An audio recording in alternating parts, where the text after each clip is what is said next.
The night my husband had told me I was excluded from his will, we were sitting at the same oak dining table where I had served Thanksgiving dinner for more than 3 decades. He did not raise his voice. He did not look angry. That was what made it worse. "I rewrote everything last spring," he said, folding his napkin with careful fingers. "It just makes sense. You're already taken care of." I remember the hum of the refrigerator, the faint tick of the wall clock, the smell of lemon cleaner still lingering from where I had wiped the counters earlier that evening. Taken care of. I was 61 years old. I had given this man my youth, my career, my unpaid labor, my silence, my forgiveness. And now, according to him, I was an afterthought. Across the table, my stepson Daniel stared into his wineglass. His wife Melissa did not bother to hide her smile. It flickered across her lips like a candle catching flame, and then disappeared when she noticed me watching. "What does that mean?" I asked, my voice steady in a way that surprised even me. My husband Richard sighed as if I were being unreasonable. "The house goes to Daniel. The investment accounts too.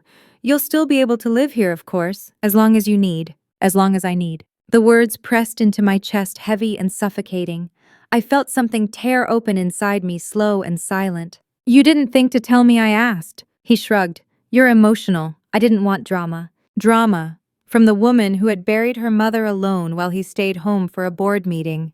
From the woman who had put her own promotion on hold to raise his son after his first wife died. Daniel finally looked up. "Dad did what's fair," he said. "You didn't bring assets into the marriage. This is legacy money." Legacy. As if I had not been the one keeping the legacy intact while they all chased their own reflections. I looked at my husband, then really looked at him. The man across from me was familiar in shape, but foreign in spirit. His eyes slid away from mine. That was when I knew there was more he was not saying. I excused myself and went upstairs. In the bathroom mirror, I barely recognized the woman staring back. Her face was calm, but her eyes were burning. That night I did not sleep. I replayed every sacrifice, every compromise, every time I had chosen peace over confrontation.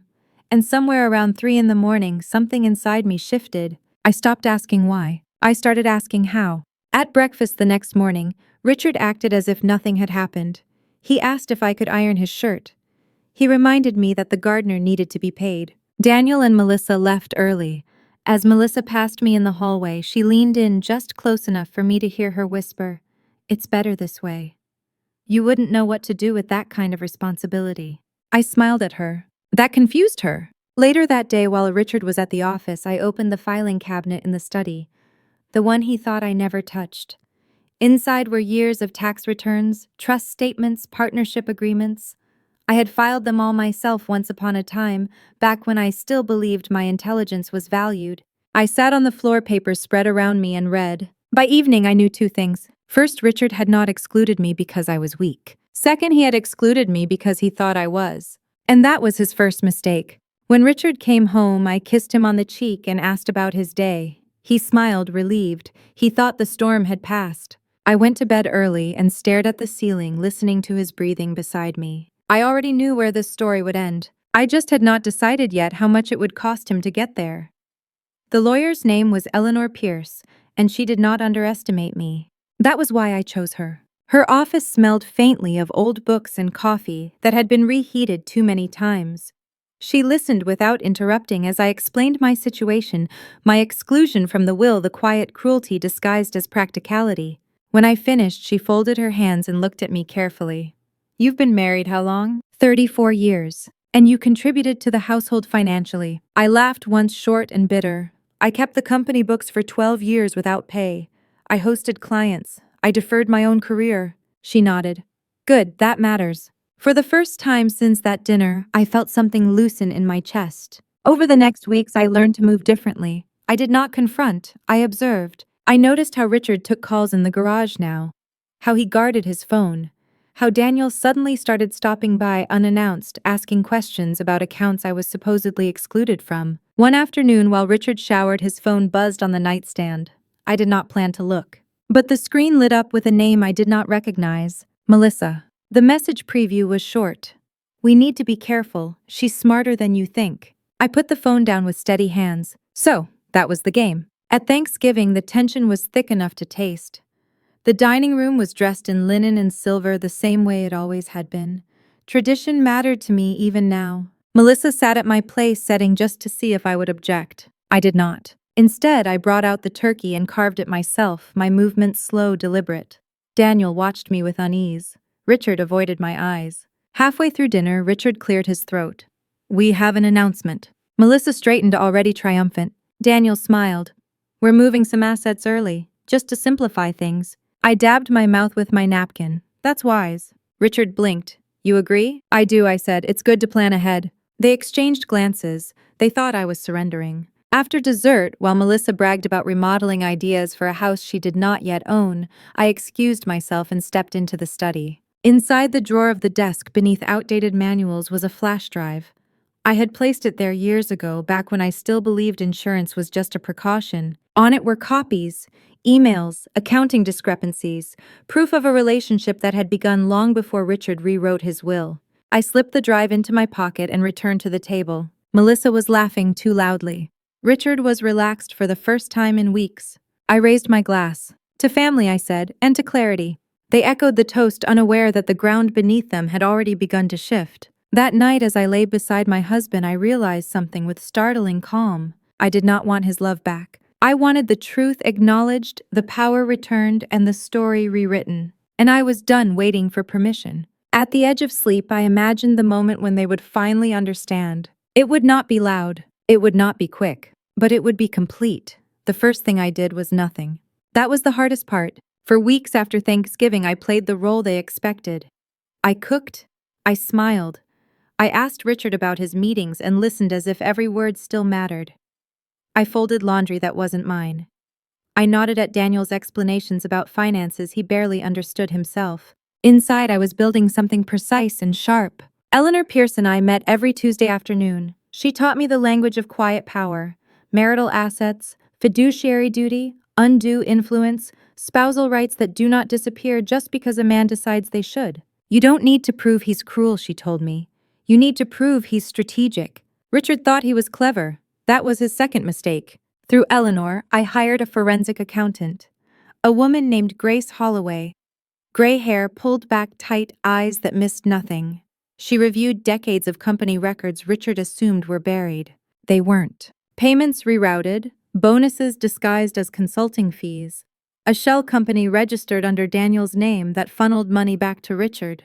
And then there was Melissa. Grace slid a folder across the table one afternoon. "Your husband has been paying his daughter-in-law a monthly stipend, listed as marketing consultation." My fingers tightened around the paper. "She's never worked a day for the company." Grace gave me a thin smile. "Exactly." At home, I watched Melissa more closely. How she touched Richard's arm when Daniel wasn't looking. How she lingered in doorways. How she spoke to me with just enough sweetness to avoid accusation. One evening, she cornered me in the kitchen. "I hope you're not feeling threatened," she said, sipping wine I had paid for. "Change is hard at our age." "Our age?" "I'm not threatened," I replied. "I'm informed." Her smile faltered. That night, Richard came to bed smelling of cologne he hadn't worn in years. He turned away from me, pretending to sleep. I lay awake, listening to the sound of a marriage finally admitting it was hollow. In January, Eleanor filed the first motion, a request for full financial disclosure tied to my spousal rights.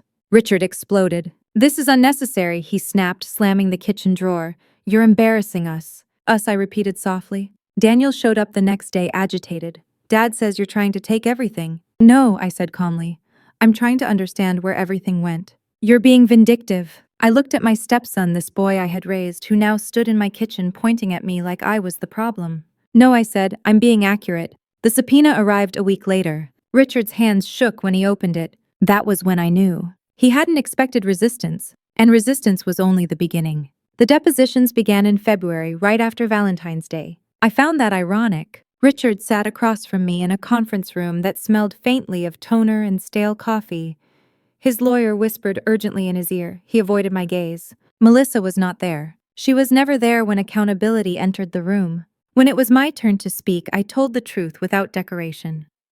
About my unpaid labor. About the financial decisions I made while Richard built his reputation.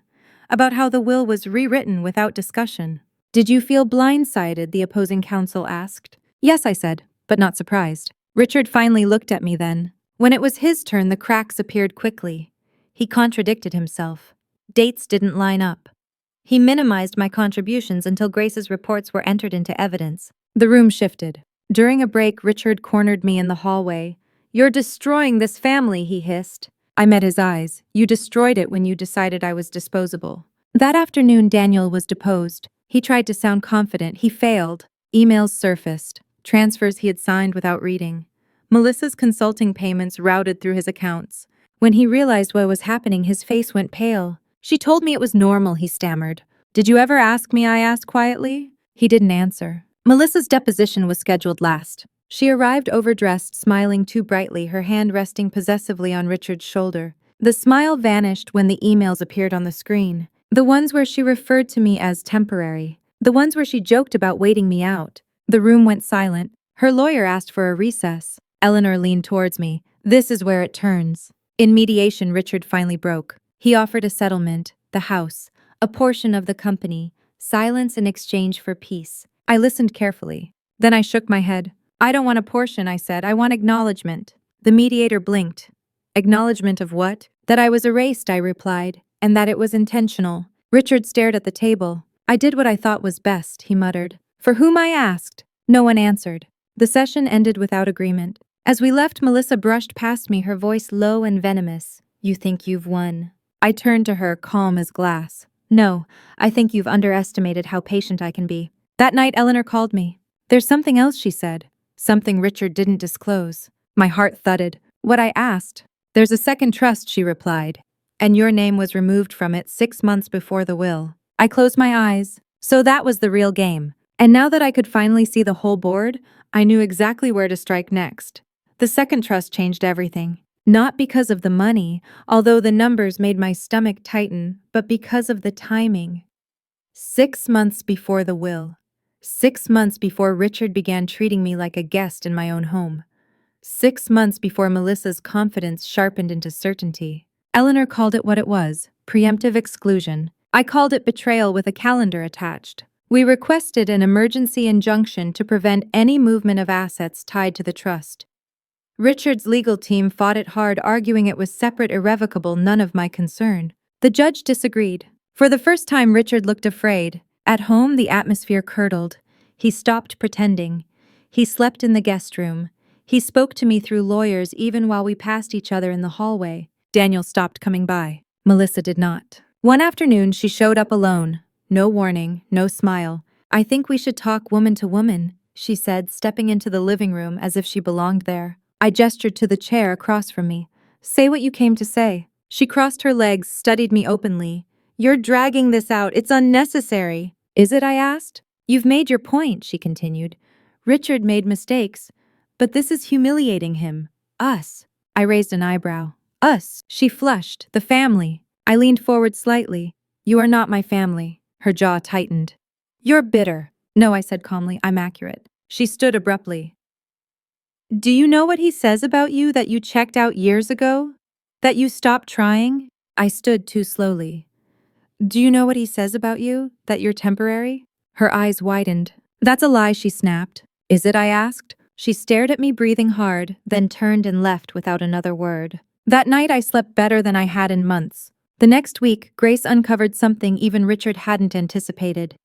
The second trust had been funded using company assets improperly classified as executive compensation, which meant 2 things. 1, the trust was not as protected as Richard believed. 2, Daniel's signature appeared on multiple authorization forms. Eleanor looked at me across her desk. "If this goes public, your stepson is exposed." I closed my eyes. The boy I had packed lunches for. The man who now avoided my calls. "What are my options?" I asked. She didn't hesitate. "You can leverage this for a settlement, or you can let the consequences fall where they may." That night Daniel called. His voice was strained. "Dad says you're trying to ruin me." "I'm not trying to do anything," I replied. "I'm responding." "You could stop this," he said. "You could end it." "Yes," I said, "I could." Silence. "Are you going to?" he asked. "No," I said softly, "because I spent too many years stopping myself." He hung up without another word.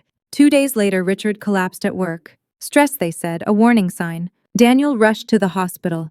Melissa posted a vague message about family and strength. I went too. Richard lay in the bed looking smaller, diminished. When he saw me, his eyes filled with something like regret. You didn't have to push this far, he whispered. I took his hand. It felt cold. I didn't push, I said. I stopped holding. As I left the hospital room, Eleanor's message buzzed my phone. The court had granted expedited review of the second trust, and the hearing was scheduled for the following week. The hearing took place on a gray Tuesday morning, the kind that drains color from everything it touches. I wore navy, not black. I wasn't mourning anymore. Richard arrived late, supported by Daniel. Melissa trailed behind them, sunglasses hiding her eyes. Eleanor opened with facts, dates, signatures, transfers. She spoke without emotion, letting the evidence do the work. Richard's attorney tried to argue intent, that the trust was meant to protect the company, that emotions were clouding judgment. The judge interrupted him. Intent does not override obligation, she said, and obligation does not disappear with convenience. When Daniel was called to testify, his hands shook visibly. He avoided looking at me. Did you review the documents you signed? Eleanor asked. Yes, he said. Did you understand them? He hesitated. I trusted my father. And did you question the exclusion of your stepmother? Eleanor pressed. Silence. No, Daniel said finally. That single word echoed. Melissa was next. She removed her sunglasses at the table, revealing eyes rimmed red. Did you receive funds from the second trust? Eleanor asked. Yes, she said. For what purpose? Consulting. Please describe your role. Melissa's mouth opened, closed. I advised on branding, she said weakly. Grace's report appeared on the screen. No deliverables, no meetings, no invoices beyond generic descriptions. The judge leaned back. Ms. Turner, do you have any documentation supporting this role? Melissa looked at Richard. He looked away. The room went still. After a brief recess, the judge issued her ruling. The second trust was suspended pending full review. All associated assets frozen. A formal investigation ordered into misappropriation of company funds. Richard slumped. Daniel closed his eyes. Melissa left the courtroom before it adjourned. Outside, reporters waited. Cameras flashed. Questions shouted. I walked past them without stopping. That evening, Eleanor called. There's more, she said. Daniel's attorney reached out. I sat down slowly. What does he want? A deal, she replied. He's willing to testify against his father fully, in exchange for leniency. I stared out the window, watching dusk settle. And Richard, I asked. He hasn't agreed, Eleanor said, yet. That night I received an email from Richard. Just one line. I never thought you would do this to me. I stared at the screen for a long time before replying. I never thought you would do this to me either. I shut the laptop. Somewhere between injustice and revenge, there is a moment of clarity so sharp it hurts. I had reached it, and the next move would decide who walked away intact, or who would finally fall. Richard folded faster than I expected, not publicly, not with apology, but privately in the way men do when the ground beneath them gives out, and they realize no amount of authority will stitch it back together. 3 days after the hearing, he asked to meet me alone, not at home, not at the office. He chose a quiet diner halfway between the courthouse and the hospital, neutral territory, cowardly but familiar. He looked older. The stress had carved lines into his face that no boardroom success could erase. His hands shook as he wrapped them around a mug of black coffee. I never wanted it to go this far, he said. I stirred my tea slowly. You shouldn't have rewritten my life without my consent. He winced. I was protecting the company. No, I replied. You were protecting your image. Silence stretched between us, thick and uncomfortable. Daniel is terrified, Richard said finally. He's talking about cooperating. I know, I said. Richard's eyes snapped up. Then call this off, if you care about him at all. I met his gaze without blinking. You taught him that power has no consequences. I'm teaching him otherwise. He exhaled sharply. What do you want? There it was, the question he should have asked years ago. I want my name restored, I said, in every trust, every account. I want acknowledgement in writing that the exclusion was deliberate and wrong, and I want Melissa gone from the company permanently. His jaw tightened. You're asking me to destroy what little family I have left. No, I said quietly. You already did that. I'm asking you to stop pretending. He looked down at the table. For a moment I almost felt pity. Almost. I'll consider it, he said. I stood. You don't have much time. That afternoon, Eleanor called. Daniel's attorney filed a notice of cooperation. My stomach clenched, not from fear, from finality. 2 days later, the investigation widened. Company auditors arrived. Laptops open, voices low, employees whispering in hallways. The kind of unraveling no press release can fix. Melissa vanished. Her consulting email went dark. Her office was cleared out quietly. No goodbye, no explanation. Her social media posts shifted from polished confidence to vague quotes about betrayal and resilience. I blocked her. Daniel came to see me that evening. He stood in my doorway, shoulders slumped, eyes hollow. He looked like a boy again. Not the kind that inspires tenderness, the kind that finally understands loss. I testified today, he said. I nodded. I know. They asked me why I never questioned it, he continued. Why I didn't speak up when Dad erased you. I waited. I said because it was easier to believe you'd accept it, he whispered. That hurt more than anything else he could have said. I'm not here to ask for forgiveness, he added quickly. I just needed you to hear that I know I was wrong. I studied him, the lines of entitlement softened by fear. Knowing is a start, I said. Living differently is harder. He nodded and left. That night I slept without dreams. For the first time there was nothing left to imagine, only consequences unfolding exactly as they should. The formal settlement conference was scheduled for early March. By then, Richard's health had worsened. Stress does not forgive arrogance. He arrived pale thinner, supported by a cane he clearly hated using. Melissa was not present. Daniel sat with his own counsel, no longer beside his father. That separation spoke louder than any testimony. Eleanor squeezed my hand once before we entered the room.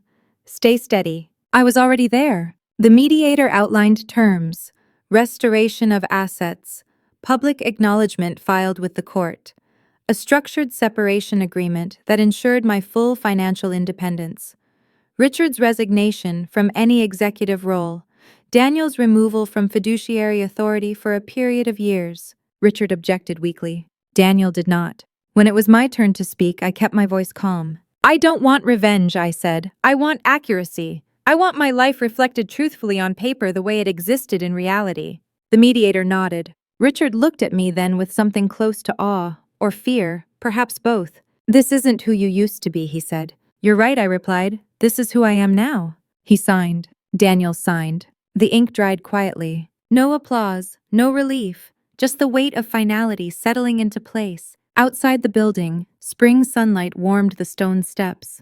I stood there for a moment, breathing deeply, letting the air fill parts of me that had been closed off for years. Eleanor smiled. You did it. No, I said, I finished it. That evening I went home and packed. Not out of urgency, out of intention. I donated clothes I no longer recognized as mine. Gave away furniture chosen to please someone else's taste. I kept only what felt honest. Richard did not try to stop me. Daniel did not offer help, and that was fine. On my last night in the house, I stood in the doorway of the dining room. The oak table gleamed under the light. The same table where I had been erased. I ran my hand over its surface once. Then I turned off the light and walked away. Some stories end with destruction. Mine was ending with release. And somewhere deep inside, something long silenced finally stood upright, breathing freely, ready for whatever came next. Freedom does not arrive with fireworks. It arrives quietly, like waking up in a strange room and realizing the lock is on the inside. I moved into a rental near the coast, a modest house with white walls and windows that caught the late afternoon sun. The first night there, I slept on a mattress on the floor. No artwork, no framed memories. Just the sound of waves somewhere beyond the dark. I slept better than I had in years. Word of the settlement spread faster than I expected. Not the details, of course. Just enough. Richard had stepped down. Daniel had been sidelined. Melissa had disappeared. People filled in the rest with their imaginations, and I let them. For the first time, I did not feel the need to correct the story. 3 weeks later, I received an invitation. Daniel's wedding anniversary party. Melissa's name was still on the card. I stared at it for a long time, then set it face down on the counter. There was a time I would have agonized over the decision, over what it would look like, over what people would say. That woman was gone. Instead, I poured myself coffee and went for a walk along the shore. The air was cold, sharp enough to sting my lungs. As I walked, my phone buzzed. A number I had not saved but recognized instantly. Richard. I almost didn't answer. Hello, I said. I heard you moved, he said, voice thin. Yes. A pause. Then Daniel told me you declined the invitation. Yes. You could have come, he said. Shown people were still civil. I stopped walking and looked out at the water, gray, endless. You don't get to use me as proof of your rehabilitation, I said quietly. He exhaled. I never meant to hurt you. That sentence, I replied, has been the shield men hide behind for centuries. Silence. I'm sick, he said finally. I closed my eyes, not in surprise, in recognition. I know, I said. They found something, he continued. It's serious. I'm sorry, I said, and I meant it, but I did not offer comfort. I thought he said, voice breaking, that maybe we could talk. Really talk. We already did, I replied. You just didn't listen when it mattered. When the call ended, I stood there a long time, letting the wind move through me. I felt sadness, but not guilt. And that distinction felt like growth. That afternoon, Eleanor called. There's been a development, she said. Melissa filed a civil complaint. I laughed once. Of course she did. She's alleging emotional distress. Claims you orchestrated everything. Did she attach evidence, I asked? No, Eleanor said dryly. Just narrative. Then let her, I said. I'm done responding to fiction. Eleanor paused. You've changed. Yes, I said. That was the point. 2 days later, Daniel showed up at my door. Unannounced, alone. He looked thinner, older, less certain. I won't stay long, he said. Then speak honestly, I replied. He swallowed. Melissa and I are separated. I nodded. I had already guessed. She says I chose you over her, he continued.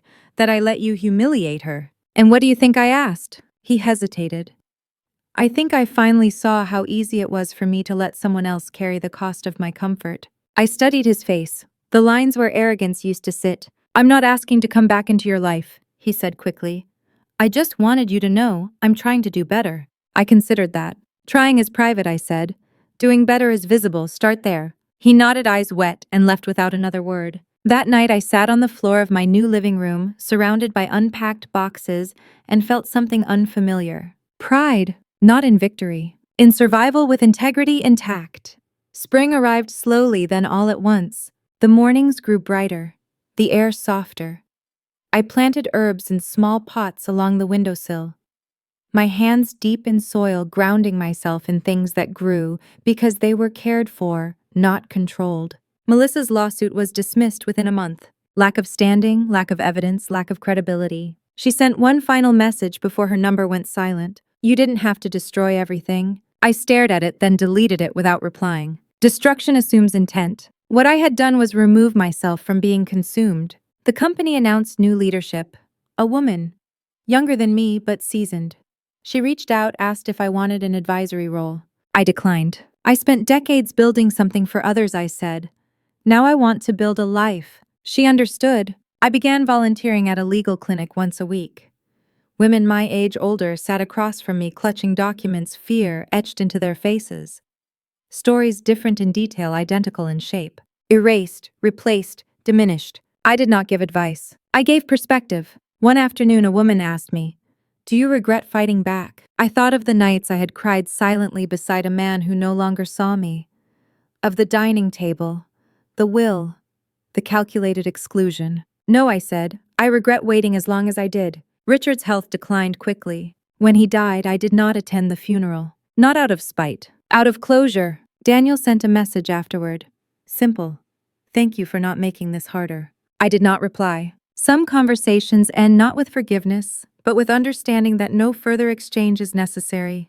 On the anniversary of the dinner where it all began, I cooked for myself. Nothing elaborate. Soup, bread, a glass of wine. I sat at my small table, sunlight pouring in, and ate slowly. I was no longer excluded. I was no longer waiting. If you are listening to this story and recognize yourself in any part of it, hear this clearly. You are not too old to reclaim power. You are not wrong for refusing erasure. And justice does not always look like revenge. Sometimes it looks like walking away whole. If this story resonated with you, like the video, share your thoughts in the comments, and subscribe for more stories where women stop disappearing and start choosing themselves. I thought the hardest part was over.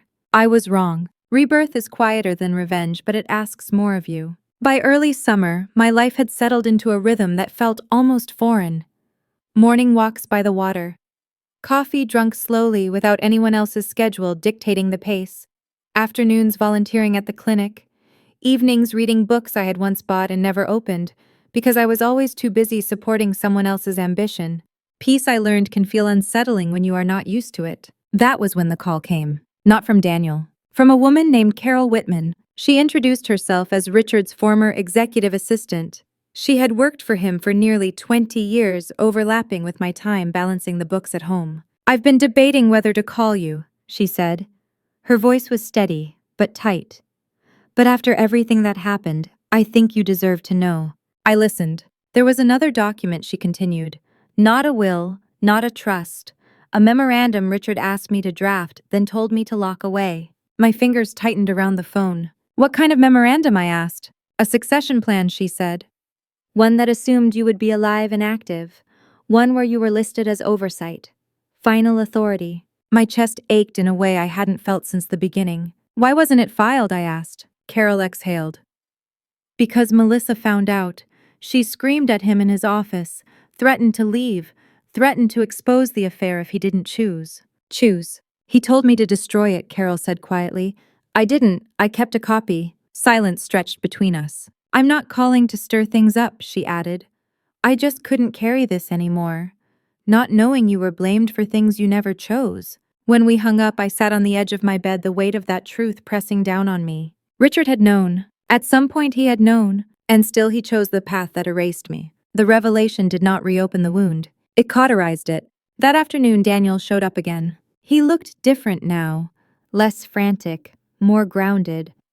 The arrogance that once clung to him like a second skin had been replaced by something closer to humility. I heard from Carol, he said quietly after I let him in. So did I replied. He nodded.